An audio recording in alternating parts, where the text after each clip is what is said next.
Hello and welcome back to the Road to 2000. As always, my name is Caleb Denby and I'm your driver on this journey. Last weekend was actually a pretty exciting time for me. Two tournaments that I was playing in just wrapped up. The St. Louis District Championship was a weekend tournament that happened just last weekend, as well as the monthly Knights tournament. The final round for September was on Tuesday. And actually I was fortunate enough to have a pretty good performance in both of those tournaments. And it has pushed me over 2,200, so I'm now a national master. Yep, thank you very much. So tonight, I thought I would go over some of those games from both of these tournaments that got me to this new heights in my chess career. If you'll indulge a little self-praise here. This first game was pretty interesting. This was the first round of the St. Louis District Championships. I was paired against the terrifying Alex Fear, but it turns out he was too afraid of me because I played 1d4 and he was not there. He did not show up for the game. So my tournament started off very strong with a forfeit win because the Grandmaster was so afraid of me that he flew out of the city 2 days before the tournament, before he even knew he was going to play me. He had to get out of there. You might have found out that he became a national master. That might be what scared you. Yeah. Scared of the boy. Now he's nasty. He knew I was on the hunt for the title. So yeah, Alex Fear, that game never happens. I won by forfeit. After that, Mike Kummer, tournament director, found it fitting to pair me up against international master Robby Kevlishvili. And I had the white pieces once again, since the first game never really happens. And I wanted to go through this one because there's a lot of interesting things about it. You might know of the exchange Slav, which is the opening that I played. The Slav is d4, d5, c4, c6, and the exchange is with c takes d5, c takes d5. So how many of you are familiar with this opening? Jason knows it. Yeah, so do you know what kind of reputation it has? So it's kind of got a reputation for being very boring, very symmetrical. It's what you play when you're not really pressing for an advantage. So you just kind of want to draw, maybe? That's the reputation it has, yeah, that you're looking for a draw. But that's actually not how the game has to go. No matter what opening you're playing, if both players are willing to go for some imbalances, you can find ways to make the game interesting. And so despite this simple position, we actually got a quite imbalanced game. And so we'll take a look at that. I start with bishop f4. And after knight c6, white's next move is pretty important, actually. It'd be pretty natural to play a move like knight c3, kind of mirroring black, hitting the center, and going for b5. But he could pull that bishop over there. You might have a problem when the knight come in. Yeah, so I'm curious. Do any of you know the problem with knight c3? It's something really immediate that black can do to kind of strike back and show white how he's been playing a little bit nonchalantly already in the first few moves. Go e5 and then do the fork trick. So e5, what if I capture?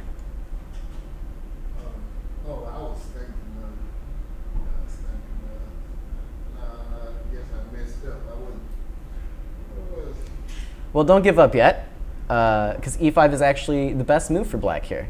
And while it is a pawn sacrifice, it's a very good pawn sacrifice for black, actually. And it's all because of this next move that is the follow-up. b5, yeah, so this pawn can advance forward to d4. And your bishop is blocked by your pawn. And this knight is actually, this knight's very awkwardly placed. You can put it on e4. But this is actually not really ideal for white. So, because of this line, which thankfully I knew about, I played this move e3. Okay, that's good. Yeah. Well, that looks... So now, of course, the same line doesn't work. If e5, simply d takes e5, and if d4, I can just take this pawn off the board. You got some terrible, tough pawns in the center. Right? Yeah, and there's no knight on c3. That was good, going over there. Yeah, so just a little opening nuance there. So e3, knight f6. Now both players just develop normally. I do develop my bishop before either of my knights here. And the reason for that is I'm aiming to make my opponent's development a little less natural. If I play a move like knight c3, sometimes black has this option to just bring this bishop to the natural square. So bishop d3 is aimed at preventing that. My opponent decided to not lock in his bishop here. This is playable for black, but it kind of gives white an edge, I think, in some lines. But in all the queen pawn games, that queen bishop is a problem. So yeah, this bishop's usually the problem bishop. So You got to figure out how you're gonna feed Keto to get it out eventually, but that's the kind of boogerberry you got to deal with is black. yeah, so in this case, black decided to bring it out to g4 pretty early on. And now, how would you respond to this if you were white? Would you develop the knight to f3, to e2? Would you push the pawn forward to hit the bishop, or would you move the queen out of the way? There's a lot of options here for white. I'm curious which one you guys think would be the best. I say push the pawn forward. Push the pawn forward, and why is that? Just to add pressure to the black bishop there. Yeah, so you're hitting the black bishop, you force the bishop to move away, and you're kind of gaining time by doing that, right? You get to play this move kind of for free, because your opponent has to move the bishop again. Are there any downsides to f3, though? Your pawn structure is kind of rigid, and that e3 pawn is a backward pawn now. Yeah, all of a sudden this e3 pawn looks a little bit loose. And while it's easy to say, okay, it has less defense than before, it's not so clear how black can make use of it. f3 is actually a totally fine move here, but it is a little more committal than some of the other choices. I like the queen to b3 because now you're hitting him. He got to do something. Yeah, queen b3 is a very nice option. You can hit this pawn. Perhaps black might have to respond with something like queen b6, or maybe the more natural queen d7. Just defending the pawn laterally and preparing to finish development. Right. So both of those moves are fine, but they weren't the move that I chose. And I'll talk a little bit later on about why committing to f3 early on isn't always the best idea. So nobody said knight f3, which I think is good. You don't really want to self-pin like this. You don't want to put yourself in this pin. But I chose option number 4, knight e2. So while I am still pinned, now I always have this option of playing f3 and removing this bishop. Right. So I'm just choosing the most flexible lines. Black plays e6. I develop my knights. And black plays bishop d6. So I have a couple options here. Black is threatening to take this bishop, but it's not really actually a huge threat. For example, say I play queen d2. If he takes and I take, You got a lock on yeah, it's true that this d pawn gets a little bit more weak, but like you're about to say, I do have a very nice lock or control over the e5 square. So this would be fine. But I was just playing simply, playing naturally, so I just capture this bishop. The queen captures. I castle, black castles. I bring a rook to the open file, and my opponent brings a rook to the open file. And I would say this is the first position where I really kind of sat down and had a long think. And so the reason for that is I've developed my pieces to very natural squares. I've kind of completed development. And now it's time to figure out how can I improve my pieces? How can I form a plan? And so there are a couple different plans white can go for here. And it's all about choosing the one that you think is best. So first, let's try to come up with some ideas. So what are some ideas you might have for white in this position? How do you either improve your pieces, or even go for a pawn break, or go for some positional edge? Any ideas? First, I get that queen out of the pin of the knight, so the knight would be free to go somewhere. Okay, you can unpin the knight with something like queen b3 maybe, queen d2 as well. Those would be improving moves, I suppose. Any other ideas for white? Just anything. It doesn't have to be correct. It doesn't have to be the best plan. Just ideas to be thinking about. You might could start that F3 push now. Yeah. Maybe now is the time to commit to f3, forcing this bishop away. And now we have ideas of playing e4 even. Right, controlling the center, just crossing him down the center.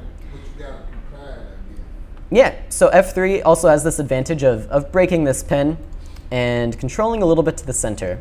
But there was a reason I didn't like f3 here. But before I talk about those specifics, let's find some more ideas for white, some natural ideas. You can move the knight to b5 to put pressure on the king. Yeah, the queen. So yeah, knight b5 is another very natural move. Hits this queen. The queen would have to move away. But then all of a sudden, what is my knight really accomplishing on this square? It's a little tough to decipher. Yeah. So there is, however, a knight maneuver in this position that's very common for white. So I'm curious if you guys can find that knight maneuver.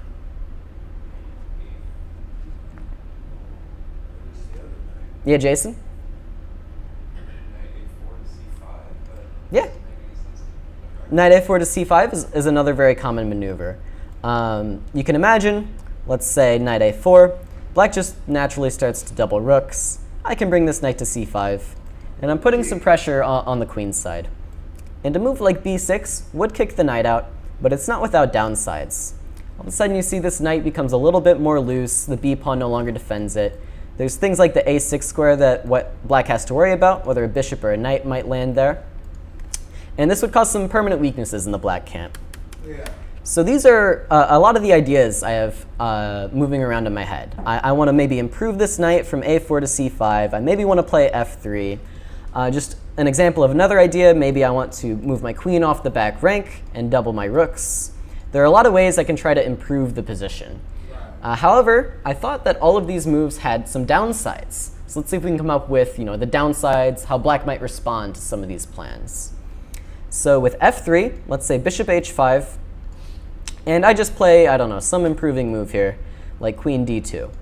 Now that I've committed to f3, what ideas for black might become a bit stronger? There's one idea in particular.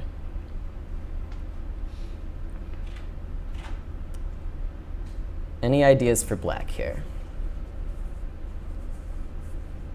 Almost like it coming with the knight hitting your bishop. You're going to have to pull the bishop back to b1, then give you a long diagonal at the queen. Yeah, so something like knight b4 is definitely an idea to look out for. But dropping the bishop back to b1 actually isn't so bad. This is still a very relevant diagonal for the bishop to be on, and it's similar to knight b5, and the fact that eventually white's going to get this time back by kicking the knight away. So what did we say the weakness of f3 was? What pawn did it weaken? Yeah, it weakened the e3 pawn. So is there any way for black to open it up in such a way that he has access to this new weakness? Hit e4, e5, and then Yeah. Pawn then e5. Come to the open fire. Yeah, isolate the pawn, I guess. It'd be very natural for me to take this pawn. And after something like either queen takes or even queen takes, all of a sudden, black has access to my weakness. And while he's made a weakness himself, it's going to be a lot more double-edged. You can imagine if this pawn were on f2, this would just be better for white than this position. Right. So if you play f3, you're kind of committing to this long-term weakness if you're allowing black to play e5. Right. And if you're playing knight a4, sure. So, and if you play knight a4, you're doing a similar thing. This knight on c3 was doing a nice job of controlling the center. And now that you've moved it away, you can imagine that these ideas still get a little bit stronger. Because now, I don't have this nice knight adding a little bit of pressure to black's pawn, and all of a sudden, this c5 square is no longer an outpost. So I was thinking here about all these ideas, and I thought, it seems like if I commit to anything, it gives my opponent something to do. And then I realized that the pawn structure is symmetrical, and the piece placements are not altogether all that different. So I realized my opponent probably has a lot of the same problems that I do. Right. So what I did was kind of a waiting move, but also it had a purpose. It improved my position. And this is the type of position where that can be really powerful, where you don't want to commit to anything just yet, and you kind of want to wait and see what your opponent does. Did you have a question? Yeah, rook e1 is a great waiting move. In my case, I made a move that actually kind of forces my opponent's hand. If you wanted to just make some improving move, something like queen d2 I think would be okay. You are stepping into some ideas with knight e4 eventually. Something like rook e1 would also be fine. Even something like bishop b1, preemptively stepping out of knight b4. But the move I made was kind of forcing my opponent's hand. I played a3 here. Yeah, I was thinking about a3. That keeps that knight from coming in there. And then Yeah. also, if you wanted to go down the queen side and make that c5 a strong point for your knight. So let's say black does nothing here. Let's say black tries to play it a little bit more slowly. h6 would be a bad move, though. Let's say, I don't know, perhaps knight d7 is a move. What was the idea of a3? What is white going to do now?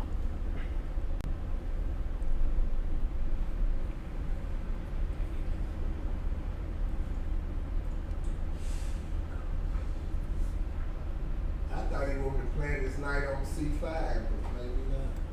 Yeah, it's definitely related to this C5 square. So you go knight to A5 and then Yeah, so not quite. A big problem with knight A4 was that after E5, if this D pawn moves, I really don't have any backup on the C5 square. So B4. Yeah, B4 was my idea. If my opponent didn't do much, I was going to play B4. Now I have ideas of routing this knight, and the stronghold is a little bit more solid on C5. I also have ideas of expanding even further and shaking loose some of the black pieces. Hit you with B6, I guess, but then that weakens him too. Yeah, like we said earlier, if he does commit to something like B6, these light squares are a lot weaker than they used to be, and I can invade with my bishop at any moment. That's true. So that was my idea, and my opponent played the most testing way. A3 was not without its downsides. It does weaken my own light squares a little bit, so my opponent tried to take advantage of it with knight A5. And here, a lot of the same problems that I had with playing knight A4 myself exist for my opponent with knight A5. The fact is, you're really moving a piece from the center of the board to the side of the board. And when you see something like this happen, that's when you really want to be looking out for ideas in the center. So here I came up with a nice tactical line where I played B4, the knight comes to C4, and after knight B5, the queen moves away, and I get to take this knight off of C4, giving away my very powerful bishop, but for a good reason. This forces the pawn to move away from the center. If you were to capture with the rook, I would capture again, and the pawn would in fact move away from the center. In the game, actually, I believe I played F3 first. See, in knight A5, I started with F3, bishop H5, and then I went in for this line with the same ideas. The queen came to E7. Now the bishop is kind of not pinning the knight in case he leaves to come to the... Yeah, and this bishop is actually looking a little bit forlorn over here on the side of the board. It's not really contributing. So after it takes on C4 and takes on C4, what do you guys think the best move is here for white? Keep in mind, we just moved our opponent's pieces away from the center, his pawn away from the center. So that's probably where we should be playing. So what move comes to mind immediately? E4? Yeah, simply E4. This move has a few purposes. It's getting ready to respond with a move like E5, with simply something like D5. And now you got a pass. Yeah, D5 might be good. Also, I could just simply take this pawn. And the main point is that it's really locking this bishop out of the game. And this is going to be a huge problem for my opponent. In the game, my opponent responded with A6 pretty quickly, forcing this knight back to C3. He might have been worried about ideas of this knight coming to D6 eventually, which is understandable. And then he played knight D7. And so I have a few options here. First of all, what is knight D7 kind of telegraphing? What does he want to do next? There's a few ideas going on. You might want to push, where if he pushes that pawn, you can push past. This pawn? Yeah.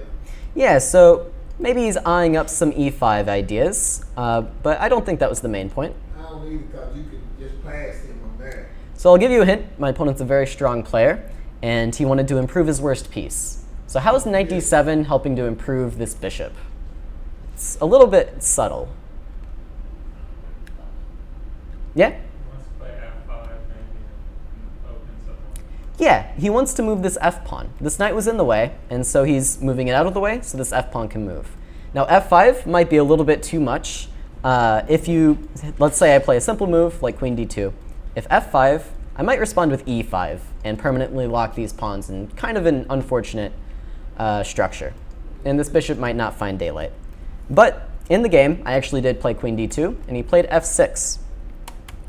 So my question for you is, he's getting ready to improve this bishop. And at the moment, I have the option to take it off the board. So how could I take it, how could I trade this bishop off for a knight very easily? It's not really a trick or anything, just the bishop has no squares. Yeah, knight F4. Hits this bishop, hits its only retreat square. I could trade this bishop off if I really wanted to. So my next question is, do you think that's a good idea for white in this position?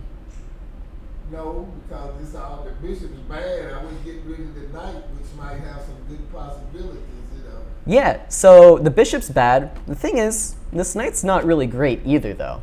So the question is, which piece do you think is going to be more valuable eventually?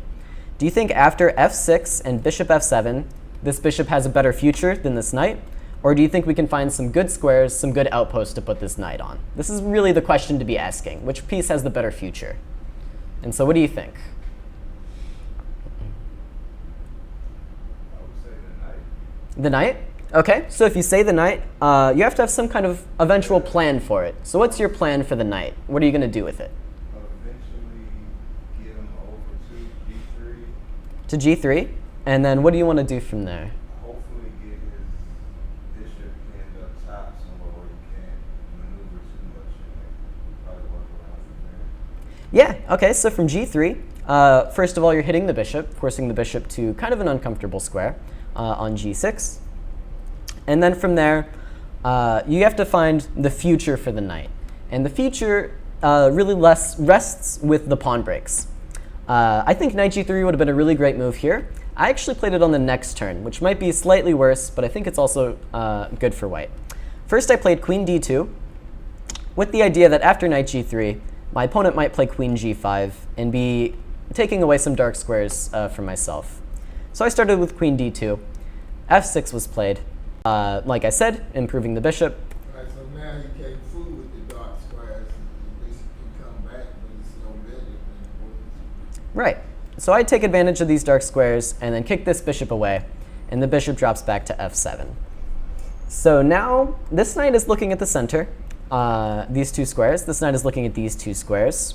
But I need some way to shake loose these pawns. And so there are a few ways I can do that. What are a few ideas for some pawn breaks that'll kind of open up the center, give my knights some more options?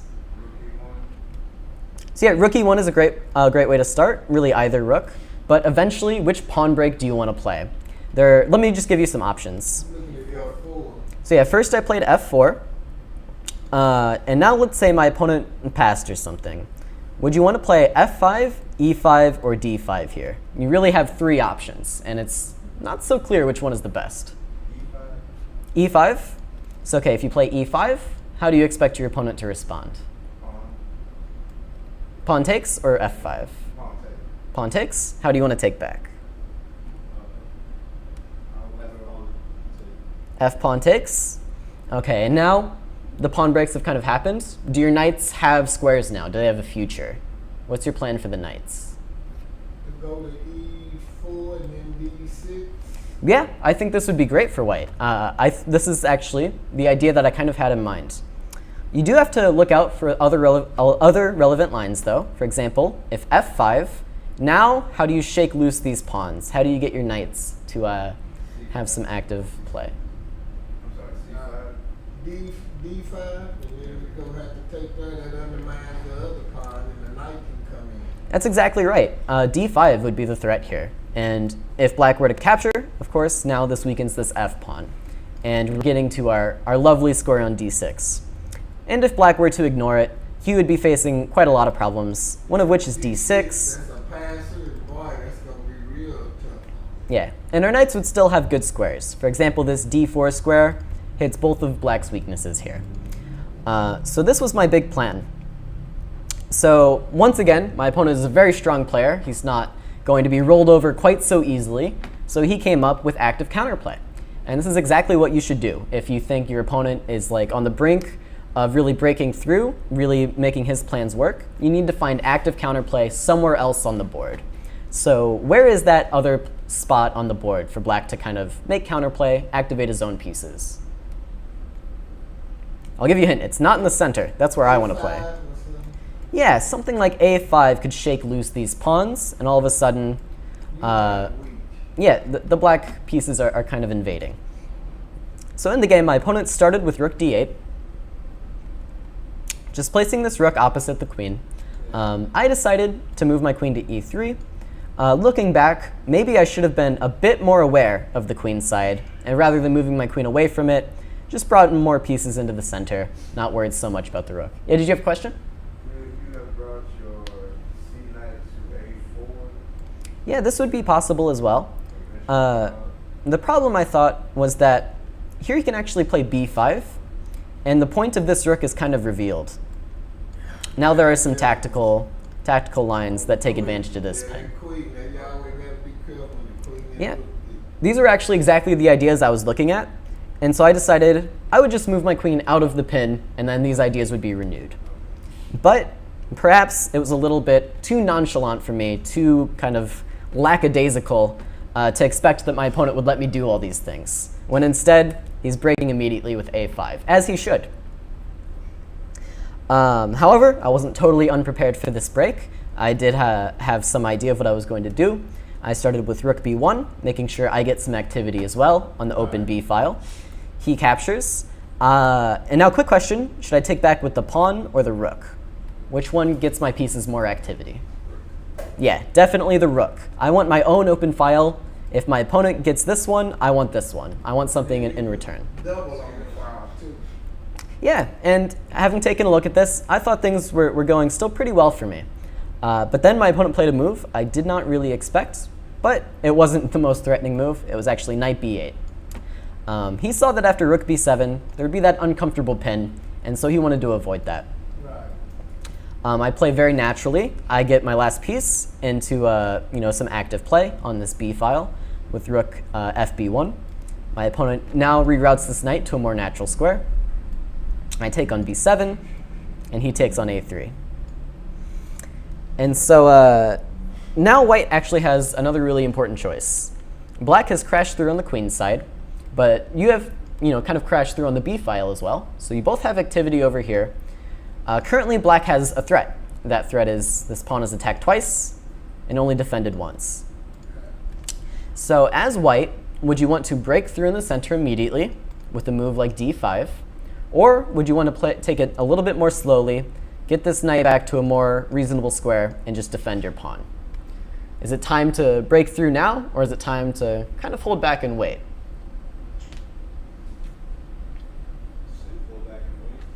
Okay. So you want to play knight e2, and then you want to take it a little bit more slowly. So what would you do after, let's say, black just improves his knight with something like knight a5, heading for b3?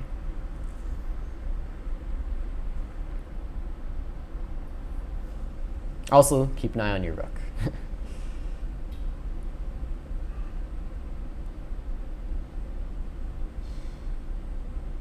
Yeah, it's kind of a tough question. But white has a few options here, actually. You can just retreat the rook to a square on the b file. Maybe you can also get away with putting this rook on c7 and just take the game a little bit more slowly. Your opponent might want to get rid of this active rook.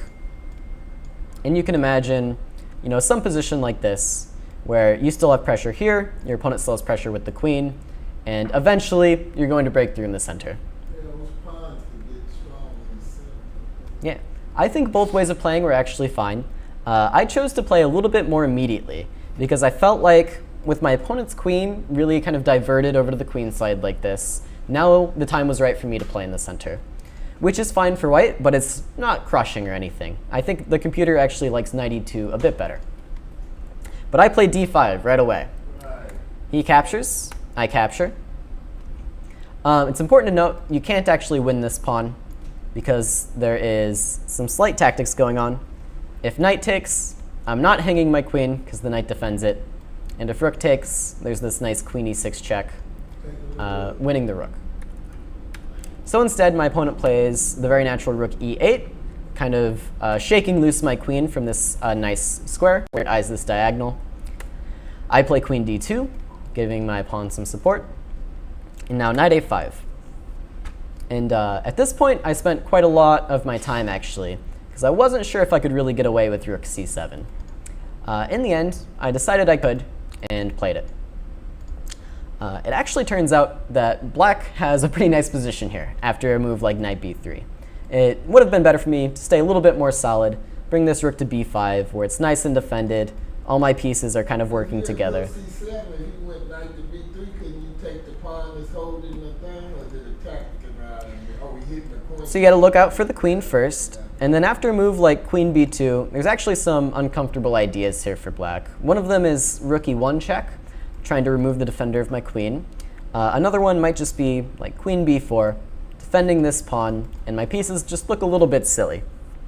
So that's what black should have done. Instead, black played the lines that I was calculating with this move queen d6, trying to immediately point out that my rook is a little bit stuck on c7.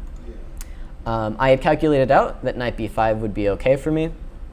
There are a lot of lines that I was thinking about with black taking this pawn, and I decided, they didn't look winning for me, but I thought I got enough play for them. But my opponent must have agreed with me, because instead of taking, played queen b6 check, queen f2, and rook b8. From here, my play was actually pretty forced. I didn't have to do a whole lot of thinking, which is something nice about calculating out a long line and then seeing it appear on the board. If you don't have a lot of options, you just play the moves. So I have a lot of problems here. My knight is pinned to my rook. He might be threatening to actually take this rook and then take on b1. So to solve those problems, I have to trade off these queens. So I do. Now all of a sudden, I realize, my pawn is actually pretty difficult to defend here. My opponent is just going to take it if I don't do anything. If I try to defend with knight c3, he can actually take on b1 and then take the pawn. If I try to defend some other way with like rook d7, this rook looks pretty awkward here, and these ideas might start becoming a reality. But then I remembered, thank God, pawns can legally move in chess, so I moved my pawn. Yeah, so this I think was the only way to defend, so it's what I played. My opponent once again threatened to capture my pawn. Of course, now the idea is still this pin on the rook. And so I played the only move to defend, which is knight f5. The knights come in and threatening a check down there too. Yeah. Getting tight. He played bishop g6, trying to pin both of my knights. But thankfully, as you said, I have this check. And I just take this bishop off the board. And now, for the second time, I thought, wow, it's really tough to defend this pawn. Thankfully, it can move again. Right. So I come to d7. I had a question. Yeah. Previously, why didn't you just push the pawn up right there? Here, why didn't I play d7? Yeah, it was possible. I think probably my opponent would play bishop e6 And then push your rook up. to c8. Right. This is a good point. I think there might be knight c6. These lines get a little bit complicated. And now it's going to be tough for me to actually defend this pawn. Oh, and wait, no, actually after rook c8, captures is possible, and this bishop defense. But yeah, these were lines that I had to calculate. So I decided I had to get rid of this bishop before pushing the pawn to d7. That was a good question. And so we got to this position, and here I actually expected the game to end in a draw fairly quickly. I thought the only really reasonable move for my opponent was to try to get rid of this rook with rook c6. I thought I would have to take it. And after captures, I would play rook c1. He would take here. I would take here. And we would have 3 pawns versus 3 on the king's side, and we would agree to a draw. Here's a double. Yeah, maybe I can try to win a pawn or something, but actually in a position like that, 3 pawns versus 2 even would still likely be a draw. It's tough to win when all the pawns are on the same side of the board like that. Instead, though, my opponent surprised me with king e7. I did not expect this move, because now after rook e1, yeah, the only move that makes sense is rook e6. Otherwise, you would just move the king back to where it came from. And now I just play rook d1. And now I have this extra support for my pawn. So now my opponent tried to play rook c6. And I have the same option as last time of taking and playing rook c1.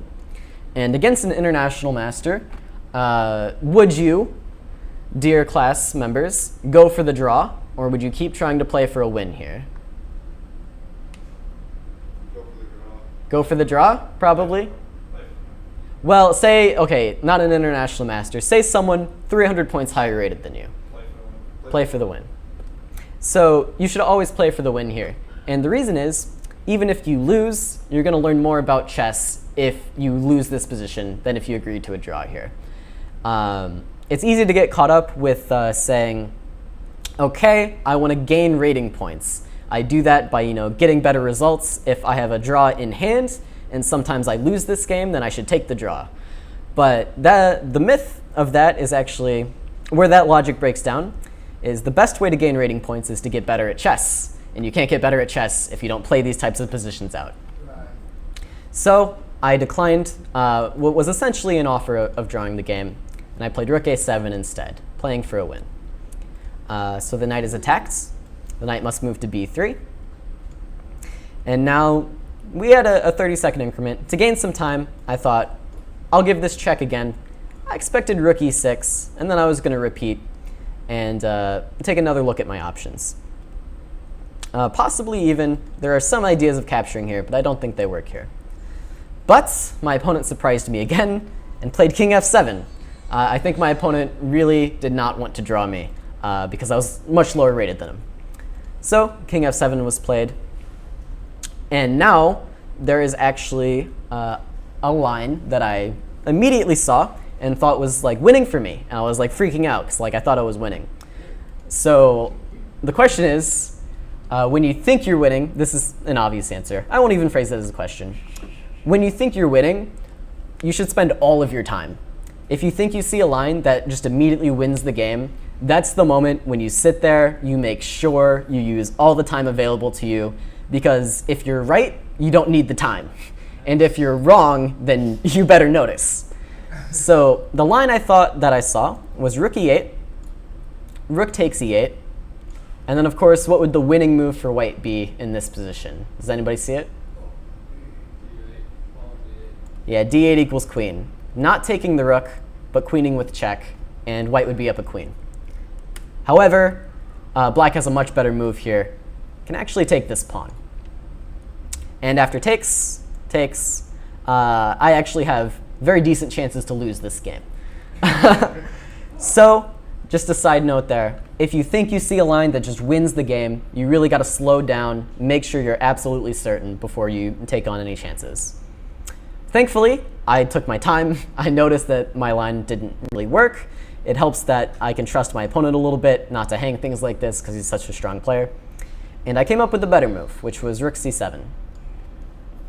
So now if my opponent takes, I actually have a very tricky idea of not taking the rook back, but playing knight d6, rook e8, and takes. And this pawn will actually end up queening. So my opponent doesn't play like this. Instead plays rook e6. I come back to d1. And now with the added bonus that rook c6 for my opponent is no longer available because this knight's stuck on b3. So my opponent brings the knight back to a5, very naturally. I improve my knight with these two checks. And here, white is actually winning the game. White is completely winning here. But I did not find the winning line, unfortunately. And it's actually quite complicated, but I'll let you guys give it a shot, try to figure out what's winning. To give you a little hint, I'll show you what I played and the reason it doesn't win. I played rook d5 and thought this was actually winning for me. But unfortunately, there is this nice move, rook c6 from my opponent, which forces all the pieces off the board. He doesn't defend this knight, but rather forces my pieces onto uncomfortable squares. I had to take, and after takes, knight b6, knight b8. We agreed to a draw. I'm going to take this guy, he's going to take this guy, and the game's going to end. So I tried rook d5, which does not win due to rook c6. So what do you guys think white could try instead? Rook d6 is interesting. I think, though, black could just trade, and after king e7, knight e8, king e6, this pawn is going to fall off the board, unless you defend it. But I'm not sure I see the win here for white. Instead of right there, push the pawn up instead of using the knight. What are we looking at? Rotate. Now push the pawn up. I mean the rook up, and you trade rooks. So yeah, this actually loses the pawn. It's kind of similar to that rook e8 line. It's easy to think this rook can't move up once you attack it because the king spent so much time on the 8th rank, but yeah, this option is nice for black. So yeah, not quite rook d6. The answer is actually something I probably would have never found over the board, is to take things slowly, which you wouldn't expect here. After this simple move, knight a7, there's actually no way for black to create any threats here. Once I control the c6 square like this, the rook and the knight are both kind of barred from going to the c6 square. There's no real way for him to threaten to take this pawn, and my rooks are both kind of unassailable. The only way he could try to trade rooks, for example, is to play something like rook d6. Of course, this falls to knight c8. So there's really no way for black to untangle his pieces after knight a7. And then, Just move your king toward the center or something? yeah, believe it or not, the way to win is just bring the king up, push the pawns forward, get some extra space, and then, in the end, black is going to be in some sort of zugzwang where he can't move his Yeah, but pieces. how much time did you have left? I was very short on time, and I was never going to find something like that. I mean, you know, Yeah, it's pretty high-class stuff that I was missing. So I was happy with rook d5, and here we agreed to a draw. But that's good afterwards you went back and had a little time to, but you know, that's... Yeah, it's actually quite an interesting endgame. All right, we're running a little bit short on time here. Ryan, do you mind if I go a few minutes over? We got started a few minutes late. Go ahead and embarrass me. All right, so so this was, I think, the best game that I had played over the weekends.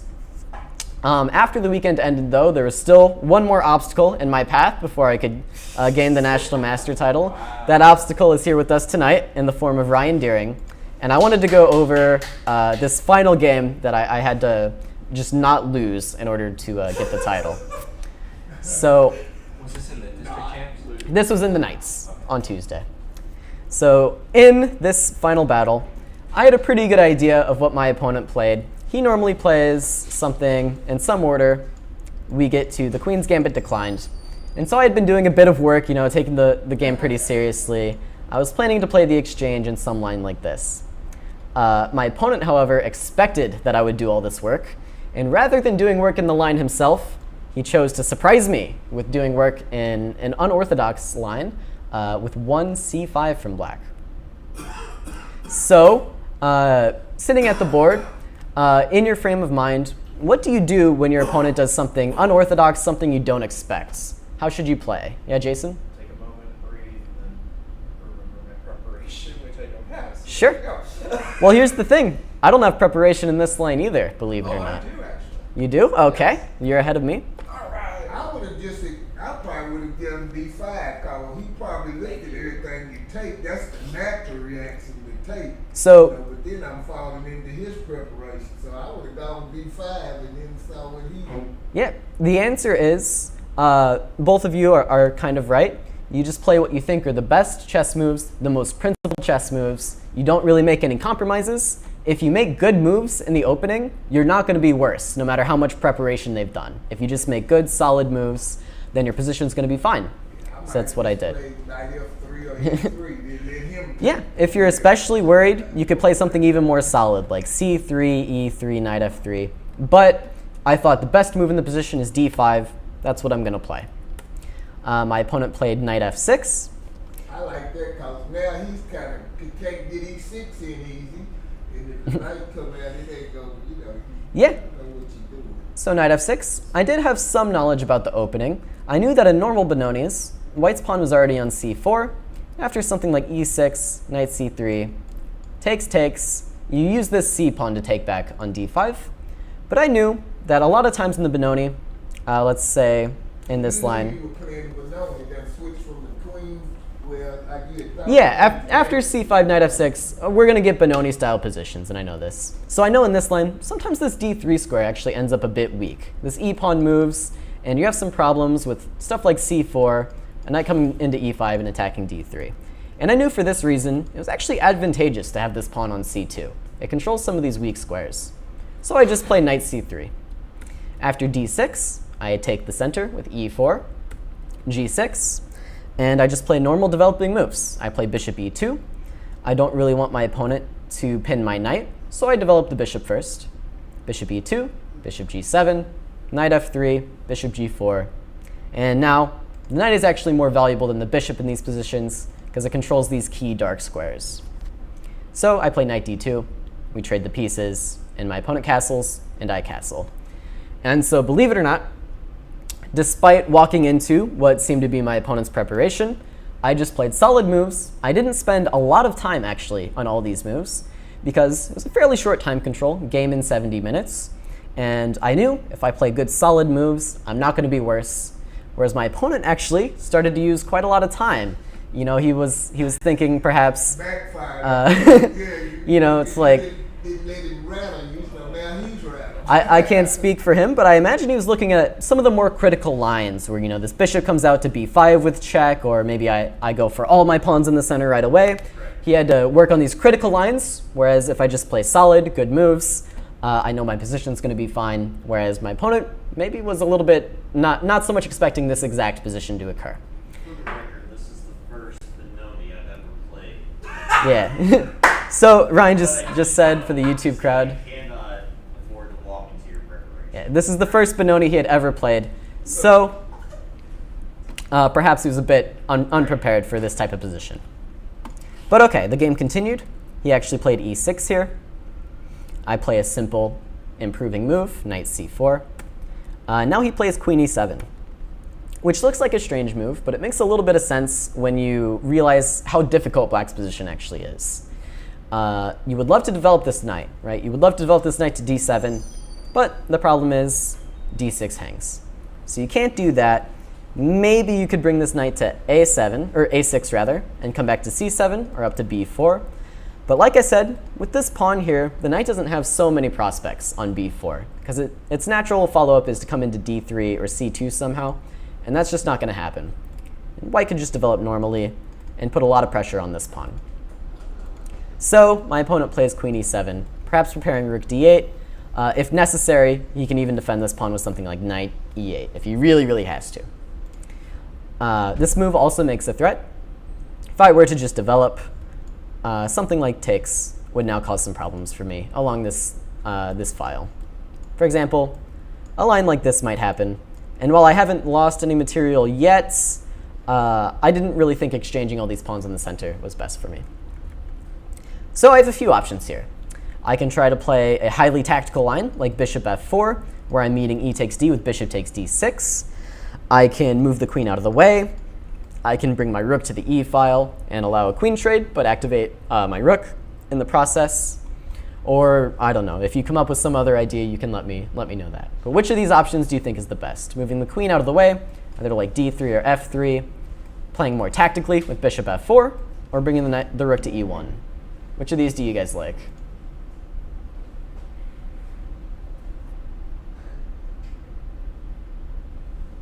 Any ideas? Something with the bishop. I want to get the rook smacked down and bring him out. Sure. So you want to activate this bishop as quickly as possible. Like I said, trying to use some tactics here. So you're not solving this problem just yet, but you are developing with another threat.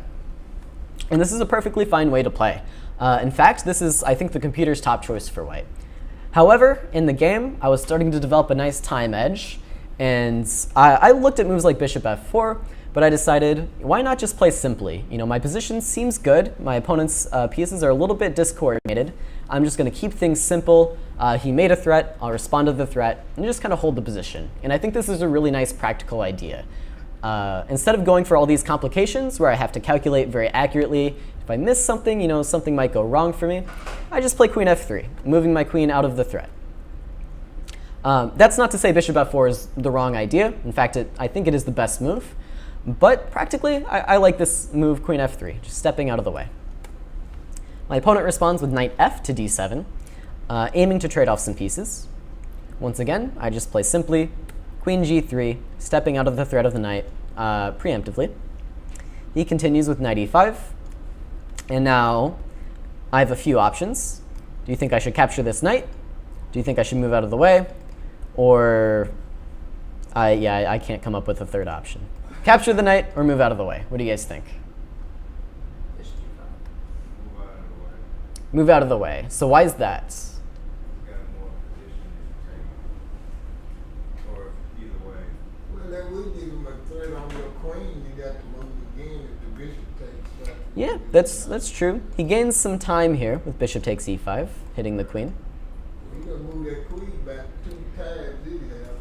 So are there any fans of Maurice Ashley in the audience? Any Maurice Ashley fans?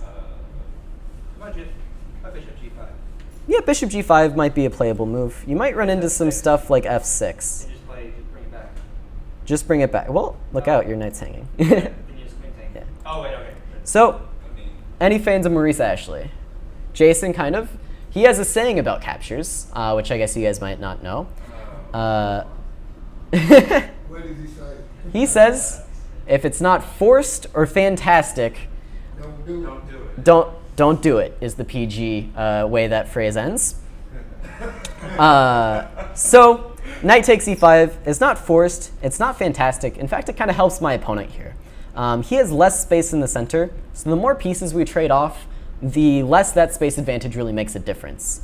If you'll notice, he doesn't really have enough squares to put these two knights on. And if I take one off the board, then his task becomes a little bit easier. So I just play knight e3. Bishop to the forefront. Yeah, it improves his bishop as well. So knight e3, we run into knight a6. He finally does develop. And now it was kind of decision time for me. I know more or less what my opponent's going to do. He wants to come back to c7, eventually open up this file. Maybe eventually he even wants to play a move like f5, really breaking down my center pawns. He can also, improve the rooks slowly. I don't know, bringing the rooks maybe to these squares, maybe to these squares. This is what my opponent's going to do. So I had to decide, do I want to open things up now, or do I want to try to improve my pieces before I open things up? This is the tough decision to make. When is the right time to open it up? So let me give you a couple options. First of all, what is the way white is going to eventually open things up? What's a common plan here? F4. Yeah, start with f4, and then where do you go from f4? What's the next pawn break? Yeah, Felix? So e5 is a common one, but there's actually one more, which is a little bit more relevant here than e5. Any ideas? You're going to try to open him up on the H file, are you, with H? So this h-pawn move, sometimes this comes into play. That's not what I'm thinking here. I'm actually considering this move f4 to f5. It actually is kind of the most controversial, meaning it creates the most tension in the position. It's challenging all of black's light squared pawns and really forcing the issue. And so now let me give you a couple options. We have an idea of what the plan is going to be. One option is to play f4, f5 immediately, saying now is the time to open it up. Or another option is to slowly improve your pieces. You can play a move like king h1, stepping off this diagonal. You can play moves like bishop d2, rook e1, and play more slowly like this. So which one would you guys prefer between these two? f4, f5 immediately, or the slower approach? Just improve your position. Say, I can improve my pieces more than your opponent's pieces. Yeah, I think slower approach. slower approach. Because you're kind of behind in development. Kind of behind in development. Okay, fair enough. Yeah, All right, F4 immediately might be a little too soon. yeah, that's fair enough. Let's take a show of hands. Who votes for the slower approach? Okay, got about half the room. Who votes for the faster approach? All right, the other half of the room pretty much. So this is the main thing that I consider, at least, when considering this choice. The question is, who can make better use of the extra time? Do my pieces improve more with the extra time, or do my opponent's pieces improve more with the extra time? So I was thinking about it. I can play this move king h1. My opponent will improve this knight to c7. Maybe I do play this line that I mentioned with bishop d2. And I thought now, if I'm taking such a slow approach, perhaps my opponent will actually start doing things. Perhaps this move e takes d5 will come. Perhaps this move f5 will actually come. And if I'm not careful, let's say I don't really think I can take because of this idea. Although, I don't know, maybe knight d5 is working here. It's complicated. But takes, even just takes, all of a sudden, things are opening up. My opponent's making some threats in the center. And I decided I didn't really have enough time to play the slow way. Otherwise, my opponent was going to start doing things actively. And while white still might be doing fine here, I kind of wanted to play the game on my terms. I wanted to force my opponent to respond to my threats. And that has a huge value practically, psychologically, as well as just even objectively the best moves. If you're playing your plan and your opponent has to respond to it, then it's very easy for them to get on the back foot, start playing passive moves, start trying to defend, and missing their own ideas. So for that reason, I decided this knight's sidelined on a6, this rook's still out of the game over here. The fastest way for me to improve my pieces is to do things like bringing this knight to g4 and the bishop out immediately. So to do that, I'm going to break through and then try to attack immediately. Yeah, do you have a question? Yeah, I wonder if you brought your knight to e2. Yeah, knight e2. This is also possible. Back up on the next move to a right. Yeah, to f4. Yeah, this would be another way to improve. But it's that same problem where I thought black could make better use of the time than me. I thought black, if I took things too slowly, he was going to break through before me. Yeah, that's not to say knight e2 is a bad move. I think it's a perfectly fine move, perfectly playable, but it's this difference in styles of playing. I liked opening it up immediately. So I played f4, knight d7, and f5. My opponent has a lot of options here. In fact, I didn't really calculate all of them through to the end. I just knew that, okay, I'm making a lot of threats on these pawns. Probably he's going to have to break the tension pretty quickly. He can try something like bishop e5. I'll move my queen out of the way. But all of a sudden, yeah, there's a lot of problems. In the game, my opponent chose to do e takes f5. And once again, the nice thing about playing the break for yourself is that you're kind of forcing the choices onto your opponent, saying, how are you going to deal with this? Show me. And so he had to make a choice. He chose e takes f5. I captured. And then the move he came up with was simply knight c7. So now we see really this idea where my opponent needed that extra time more than I did. He had to play an entire tempo in a critical position just to improve his piece. Whereas it would be a lot easier for him to play this move if I hadn't already ripped things open and was making so many threats on the king's side. So this is the advantage to opening things up faster. Now, with this knight gone from e5, I have this very nice move, knight g4, and taking advantage of the fact that he no longer controls that square. And I'm actually posing quite a difficult problem to my opponent. If, once again, he takes more time to improve his pieces, my threat is actually to play f6, and this would win the game, essentially. If you play knight takes, I'll play bishop g5, and this pin is too much. And if you play bishop takes, I will capture first, and then once again, bishop g5 will come, and this will just be winning. So to solve this problem, my opponent tried h5, trying to kick this knight away, removing my threats on f6. Yeah, question? If you played knight h5 in response to bishop g5, tap your thing back. That way out. What are we talking about? If you were to make a slow move like you said, and you were to play f6, and then he takes the bishop, and then you take, and then he plays knight to h5. Knight h5 here? In response, and attacking your rook afterwards. So tactically, this doesn't really work out. I can take here. This knight's attacked. This knight's attacked. Yeah, it's important to calculate, though. I wasn't thinking about the knight. And so we are running a bit over time here, so I'll try to keep this quick. So after h5, up until this point, I have been calculating quite a lot of moves, but I haven't really been seeing them through to the end. After h5, this is really the critical moment. This is where you have to double down, really think about your move, try to find the best line, calculate the line through to the ends, and try to find the tactical way to either win the game or improve your position the most, or at least keep your ideas going. So after h5, there are a lot of things you have to calculate. We don't have time to go through everything. The best move is actually knight h6, when in fact after king h7, rook e1, there is this knight takes f7 move. And I actually missed this in the game, but this would have been a very nice way to finish it off. In the game, I chose a different line with bishop f4, not removing this knight from its very nice position. Of course, it would be pretty bad for white to just retreat back and kind of admit, okay, I was wrong, h5 was a good move. So I played bishop f4. I expected him to take when I would take on d6 and hit both the knight and the queen. This is the tactical justification of it. And then I would just kind of play from there. Instead, my opponent actually tried knight e5, and I don't think this move is very good. It allows me to play the move I've been wanting to play this whole time, which is, yes, f6. That's totally right. And after f6, hitting both of these pieces, he has to take. and the advantage of leaving my knight here is now pretty clear. I get to capture back. And there are a few ways white can win here. Bishop g5 followed by bishop e7 is nice. I chose bishop h6, just hitting the queen and the rook. My opponent played queen h8. I just took the material and brought my knight in.